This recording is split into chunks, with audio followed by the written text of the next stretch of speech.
Ingat Nabi Ismail suruh ganti gurunya. Bayangin, suruh ganti gurunya Nabi Ismail. Ketika itu pentingnya ya, ada pengawas ya. Ada pengawas, ada yang diajak curhat. Ketika Nabi Ibrahim datang ke Mekah alaihissalam ya, mengunjungin Nabi Ismail, datang ke rumahnya Nabi Ismail. Miskin Nabi Ismail, susah hidup. Dia ketuk, assalamualaikum, waalaikumsalam katanya. Datang seorang perempuan, nggak kenal. Artinya ketika nikah juga nggak hadir Nabi Ibrahim. Ketika Nabi Ismail nikah, Nabi Ibrahim ada di Palestina. Semoga Allah bebaskan Palestina dari tangan-tangan Zionis ya. Nabi Ibrahim tanya, aina zaujuki, mana suamimu, kata dia. Yabtaghi lana, dia lagi berburu. Dulu di Mekah, bayangin ya, kerjanya itu berburu. Antum bisa bayangin gimana Mekah pada waktu itu. Ada binatang-binatang buruan itu jemaah, lagi berburu. Lalu kaifa aishuki, ditanya oleh Nabi Ibrahim, gimana kehidupanmu? Subhanallah jemaah. Jadi kita itu bisa tahu orang itu baik atau tidak dari, kalau sekarang apa, psikotes ya. Ditanya, diajak ngobrol, ketahuan, oh ini kayak gini, ini kayaknya nggak pantas ini, seperti itu. Ketahuan dari gaya ngomongnya seperti itu. Karena ini nggak kenal, maka cerita sudah. Kalau orang kenal kan kadang-kala jadi malu-malu ya. Tapi waduh ya Allah, suamiku itu kayak apa, hidupku susah, menderita, aduh kondisi kita pokoknya sudah nggak ada baiknya. Kata Nabi Ibrahim, kesian ini anakku ini dapat guru kayak gini. Akhirnya ya sudah, kirim salam sama suamimu kalau datang ya, suruh dia ganti atabatul bab. Ana sampai sekarang masih belum dapat terjemahan atabatul bab. Rumah dulu itu biasanya di depannya itu ada tangganya. Rumahnya itu agak naik ya, naik dari tanah karena dulu tanah ya. Mereka biasanya lebih tinggi ya. Di depannya itu ada kayak yang tempatnya keset gitu. Di depan situ tempatnya. Suruh ganti dia itu yang kata dia. Oh iya kata dia, sudah. Datanglah Nabi Ismail, tanya, kayak ada orang datang kata dia. Oh iya tadi ada orang tua datang. Bayangin ya, Nabi Ibrahim, buyutnya Nabi Yusuf, gimana gantengnya Nabi Ibrahim. Nabi Ibrahim dikata dia ada orang tua, jadi dia melihat, memandang itu sudah nggak enak. Jadi orangnya tua, sepuh, udah kayak gini kata dia. Terus dia tanya aja dia tadi. Tanya, engkau kemana? Aku bilang kau lagi berburu. Terus saya tentang kehidupan kita, ya aku ceritakan. Kita kan menderita hidupnya, susah, sulit ini itu. Oh. Ada istri yang kayak gitu? Ada kan? Ngeluh terus. Apa kata? Terus ya dia kirim salam sama engkau. Lalu dia pesan supaya engkau ganti tuh atabatul bab itu. Oh gitu. Tadi yang datang itu bapakku. Dan atabatul bab itu adalah dirimu. Dia nyuruh aku menceraikanmu. Engkau sudah balik ke rumah orang tua. Bisa dibalikin ternyata gurunya. Dan wanita itu pemimpin atas rumah suaminya dan anak-anak suaminya. Dia bertanggung jawab. Dan dia akan dimintain pertanggungjawaban. Sekarang apa yang dilakukan seorang istri? Banyak istri merasa sudah saya lakukan tugas saya. Benar. Kalau memang sudah, alhamdulillah. Kalau merasa sudah, perlu ada auditor. Berapa banyak ya orang yang merasa keuangannya sudah bagus, ketika diaudit ternyata banyak bocornya, banyak bolongnya. Kita di kampus Jember itu selalu datangkan auditor dari luar. Tiap tahun kita datangkan. Ternyata harus ada ini, ada ya Allah ya. Kata mereka, padahal kita pikir sudah bagus banget, ternyata enggak. Maka di sini perlu kadangkala seorang wanita itu tanya. Kepada siapa? Kepada orang yang berilmu. Kalau ada ustazah sama ustazah. Makanya suatu hari ketika ada seorang wanita curhat sama Rasulullah SAW. Bibinya Imran bin Husain. Dia selesai curhat sama Nabi SAW. Nabi tanya. Masya Allah ya. Bagaimana kepedulian Nabi sama perempuan ini. Artinya dia yang curhat dulu, dia tanya, Nabi jawab. Selesai itu Nabi baru tanya sama dia. Adzatu zaujin anti. Engkau udah bersuami? Kata perempuan ini. Naam ya Rasulullah. Kaifa anti minhu? Nabi tanya, gimana sikapmu kepada dia? La alu illa ma'ajiz. Aku nggak pernah menyia-nyiakan dia Rasulullah, kecuali yang aku nggak mampu.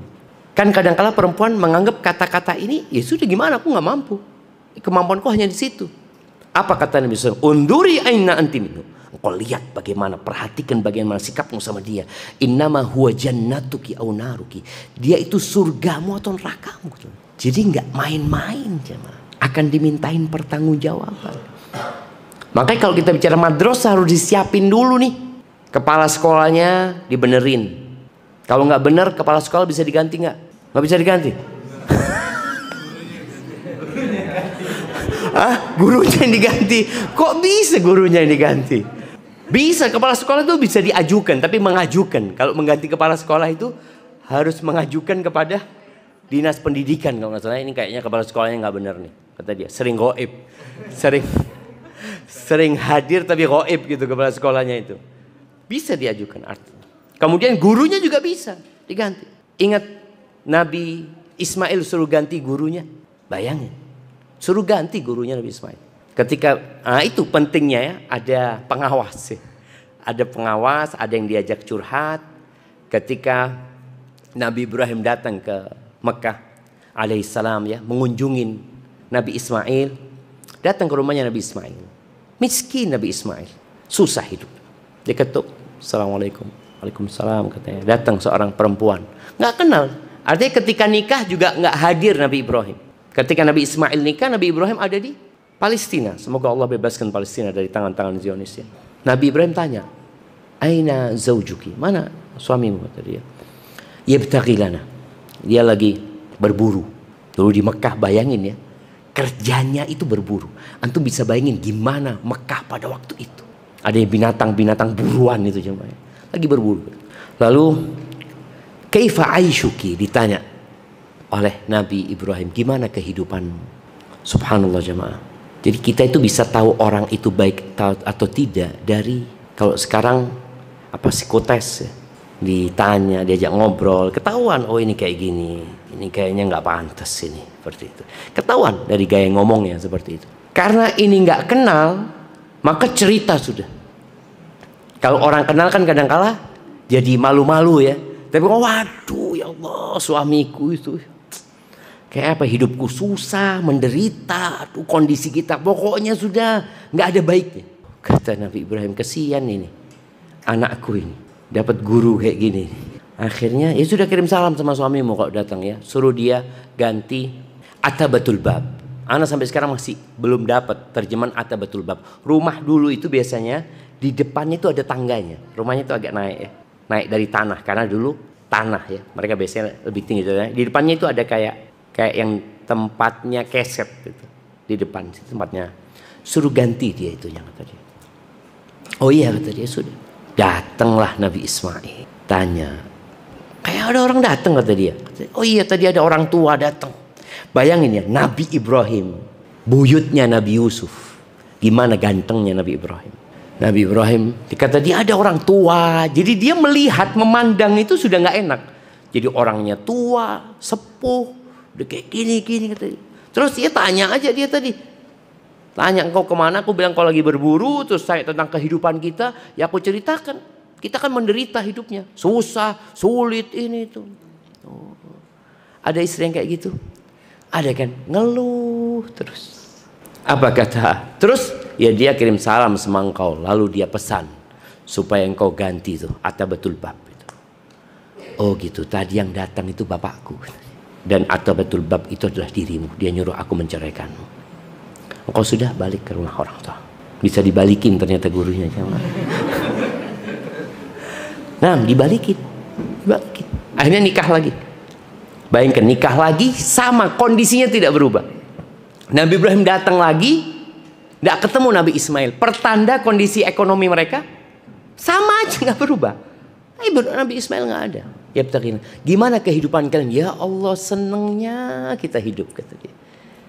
Ya Allah, alhamdulillah kondisi kita menyenangkan, kita tentrem, kita damai. Terus dia sebut kebaikan-kebaikan. Subhanallah. Terus tanya, makanan kalian apa? Waktu itu nggak tanya makanannya. Sekarang mulai tanya, karena istrinya yang menyebut kondisi mereka seneng gitu. Ya makan kita daging sama air. Daging, mereka nggak ada tumbuh-tumbuhan di sana. Jadi kalau sekarang orang diet keto itu katanya niru zaman di Mekah dulu, nggak ada. Memang nggak ada padi, nggak ada gandum Mekah, itu nggak ada. Sampai hari ini pun nggak ada datang dari luar. Ya tadi berburu, dari berburu itu dagingnya biasanya mereka olah jadikan qadid. Apa yang dijemur itu? dendeng ya, jadikan dendeng sama mereka. Itu yang mereka makan. Akhirnya Nabi Ibrahim berdoa, Allahumma barik lahum, ya Allah berkahi mereka di daging mereka dan air mereka. Didoakan. Kata Nabi Muhammad SAW, kenapa Nabi Ibrahim cuma mendoakan dua itu? Karena itu yang ada. Kalau ada yang lainnya pasti didoakan juga yang lainnya seperti itu. Terus dia kirim salam sama Nabi Ismail dan sampaikan kepada dia untuk jaga tuh, untuk dirawat atabatul bab, depan pintu rumahnya itu. Itu. Jadi ingat para wanita, tolong engkau jangan merasa sudah menjalankan tugasmu dengan baik. Karena kadang-kadang perasaan tidak sesuai dengan realita. Sekali lagi, kenapa Nabi SAW mengatakan kepada bibinya Imran bin Husain, lihatlah bagaimana pelayananmu kepada suamimu, karena dia surgamu atau nerakamu. Artinya kalimat surga dan neraka ini berarti kita harus maksimal banget gitu. Maksimal banget. Apa yang harus dilakukan, dilakukan. Dan bertanggung jawab kepada anak-anaknya juga. Bakal ditanya, engkau kasih makan apa anak-anak itu? Kadang-kala ada maknya yang diet, anaknya diajak diet juga. Loh, ini anak masa pertumbuhan diajak diet. Itu masa kadang-kala maknya malas masak, ini itu. Tolong perhatikan anak-anaknya suami. Kon anaknya aku juga, Ustaz. Iya. Ada yang anaknya juga, ada yang bukan anaknya juga. Ada yang kadang-kala suaminya duda, bawa anak, itu tanggung jawab. Jangan berpikir, enggak, aku enggak bertanggung jawab, dia bukan anakku. Nabi SAW menyebutkan engkau bertanggung jawab atas suamimu dan anak-anak dia, bukan anak-anakmu. LPKS Borneo Flasher Indonesia, Zero to Hero, dari nol sampai mahir. Mari sukses bersama Borneo.